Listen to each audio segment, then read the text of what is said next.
2 point ကအခုလက်ရှိကာလမှာ developer ကနေဈေးခေါ်ထားတဲ့ပေါက်ဈေးနဲ့ selling price နဲ့ contract price နဲ့ဝယ်ယူထားတဲ့အခြေအနေအချိန်ကာလဖြစ်ပါတယ်။ဘာလို့လဲဆိုတော့ရေရှည် long term ဗီဒီယိုသွားခဲ့လို့အခြေအနေတွေကမတည်ငြိမ်မဲနဲ့ဆက်ပြီးသွားမယ်ဆိုရင် cost တွေကများလာမှာဖြစ်ပါတယ်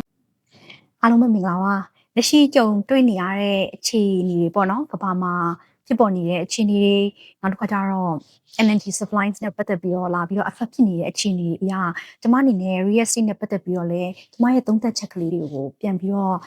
ဝေမျှပေးခြင်းပါတယ်အဲ့တော့အခုလက်ရှိမှာဒါနေရအနှံ့ပေါ့နော်နိုင်ငံတော်တော်များများမှာလည်းကြုံတွေ့နေရတဲ့အခြေအနေကကားတွေတော်တော်များများစီတိုးရတယ်စီအတွက်ကိုတန်းစီဆောင်ရတဲ့အခြေအနေလေးရှိတယ်ထိုင်းနိုင်ငံမှာလည်းဒီလိုအခြေအနေမျိုးလေးကြုံတွေ့နေရတယ်ပေါ့နော်လက်ရှိကာလဖြစ်ပေါ်နေတဲ့အကြောင်းအရာက short term ဆိုရင်တော့အခြေအနေကပြန်ပြီးတော့လည်းပုံမှန်တိုင်းလေပတ်လာနိုင်တဲ့အခြေအနေရှိရဆိုပေမဲ့ကျမတို့ဒီကြုံတွေ့နေရတဲ့ပဟိပခတွေကတကယ်လို့မြန် long term ဖြစ်ခဲ့မယ်ဆိုရင် affect ဖြစ်လာနိုင်တဲ့ဟာလေးကိုကြိုပြီးတော့စဉ်းစားထားဖို့လိုရပေါ့နော်အခြေအနေတွေကတကယ်လို့ long term ဖြစ်လာခဲ့မယ်6လတန်တီဖြစ်စေတစ်နှစ်တန်တီဖြစ်စေဒီလိုမျိုးအခြေအနေကြုံလာခဲ့ရမယ်ဆိုရင်တော့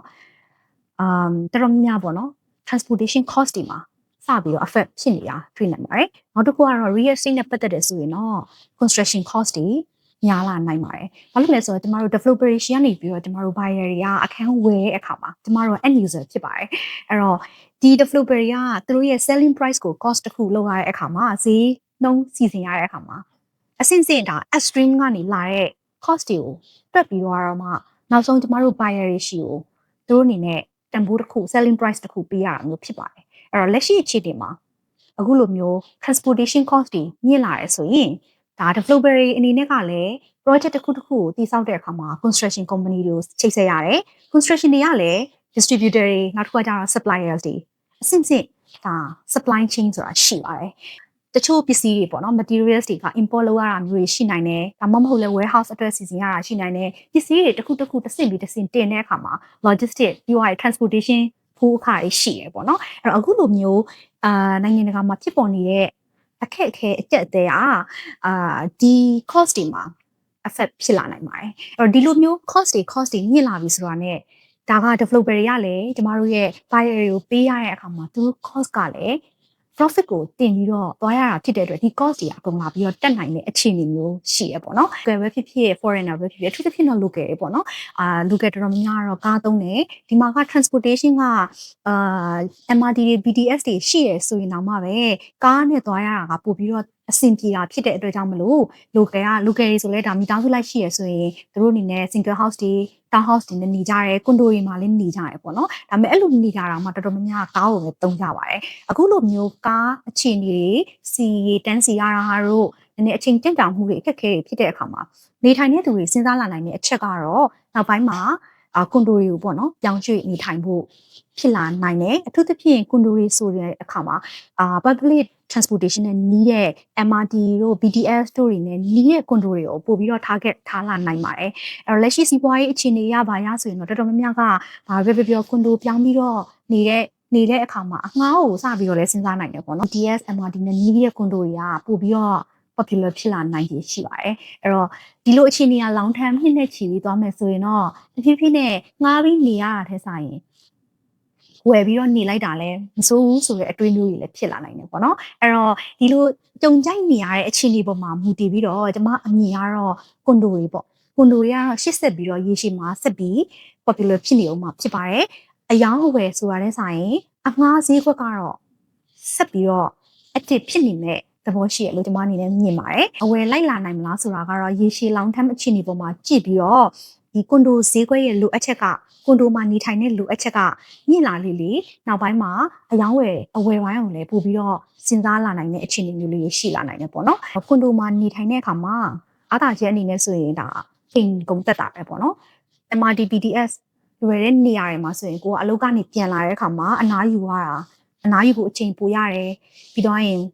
သွားရေးလာရေးကိုကစီတွေပါရေးဈေးကြီးရယ်ဆိုရင်လည်း cost လည်းတက်တာတယ်ကိုရဲ့ lifestyle မှာပို့ပြီးတော့အချိန်ကြီးရတယ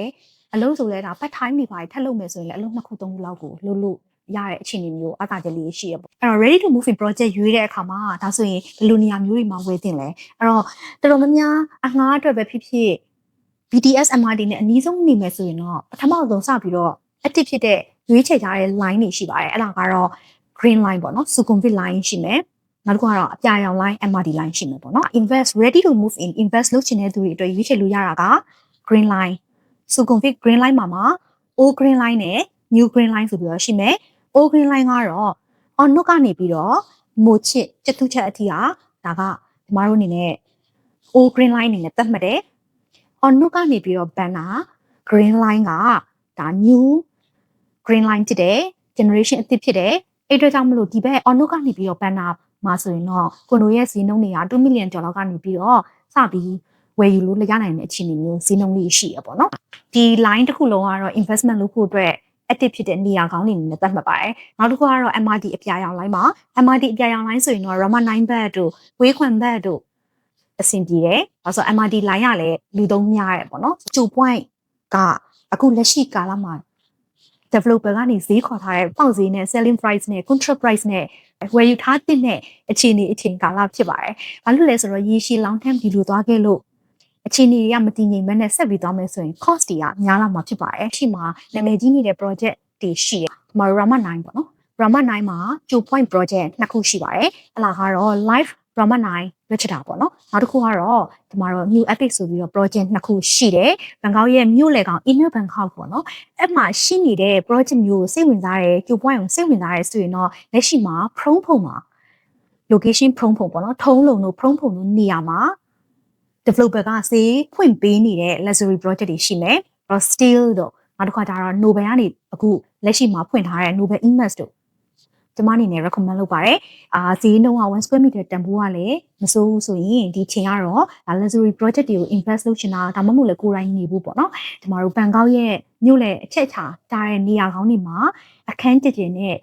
နေရာကောင်းကောင်းရှာနေတဲ့ project အသစ်ရှာနေတဲ့သူမျိုးတွေအတွက်ဆိုရင်တော့ဒီအချိန်ကာလကဈေးနှုန်းတင့်တယ်ဆိုရင် invest လုပ်ထားဖို့ထိုက်တယ်ပါတယ်။လူစုနေရာကလည်းအငှားသွက်ပါတယ်။ပေါ့ပပနဲ့အဆင်ပြေတယ်ဈေးနှုန်းလေးကြီးလည်းမစိုးဘူးရွေးချယ်စရာ project လေးလည်းရှိတယ်အဲ့တော့ Urongsu မှာဆိုလဲ live Urongsu ရှိမယ်နောက်တစ်ခါကျတော့ AP ကနေပြီးတော့ဒါ Aspire brand လေးရှိရပေါ့နော်အဲ့တော့ဒီ project လေးတွေကရွေးချယ်ပြီးတော့ invest လုပ်လို့ကောင်းတဲ့ job point project လေးဖြစ်ပါတယ်